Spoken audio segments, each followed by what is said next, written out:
ভাইকে আসসালামু আলাইকুম। আমার হাতে যে মাছটি দেখছেন এটা হচ্ছে মেনি মাছ। আর মেনি মাছ থেকে যে সিজনাল মাছ, এটা হচ্ছে শীতকালে বেশি পাওয়া যায়। আহ পুকুর খাল এগুলো যখন শুকিয়ে যায় তখন হচ্ছে গিয়ে কিন্তু এই মাছটা একটু ধরা পড়ে বেশি।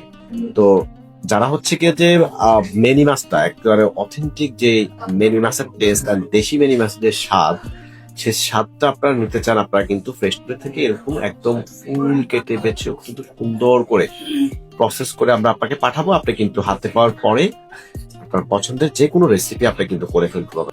ফ্রেশ থেকে অত্যন্ত ছোট ছোট গুঁড়া গুঁড়া মাছগুলো আপনার প্রসেস করে নিতে চান, আপনারা কিন্তু নিতে পারবেন। ফ্রেশ অর্ডার করার সিস্টেম হচ্ছে fresh website, fresh WhatsApp number, fresh inbox, fresh call সেন্টারে কল করে বিস্তারিত জেনে বুঝে আপনি অর্ডার করতে পারবেন। আপনি ফ্রেশ অ্যাপসটাও চাইলে ইনস্টল করে রাখতে পারবেন। ইনস্টল করে আপনার যখন প্রয়োজন হবে যে কোনো মাছ যখন তখন আপনি ফ্রেশ টুরিতে অর্ডার করে ফেলতে পারবেন। সবাইকে অনেক ধন্যবাদ। সবাই ভালো থাকবেন, তো সুস্থ থাকবেন। এবং ছোট ছোট গুঁড়া গুঁড়া মাছগুলো যারা কাটা বাছার ঝামেলায় খেতে পারছেন না তাদের জন্য ফ্রেশ টুডে। তো ফ্রেশ টুডে 2017 সাল থেকে আপনাদেরকে দিয়ে যাচ্ছে। অনেক ধন্যবাদ। আসসালামু আলাইকুম।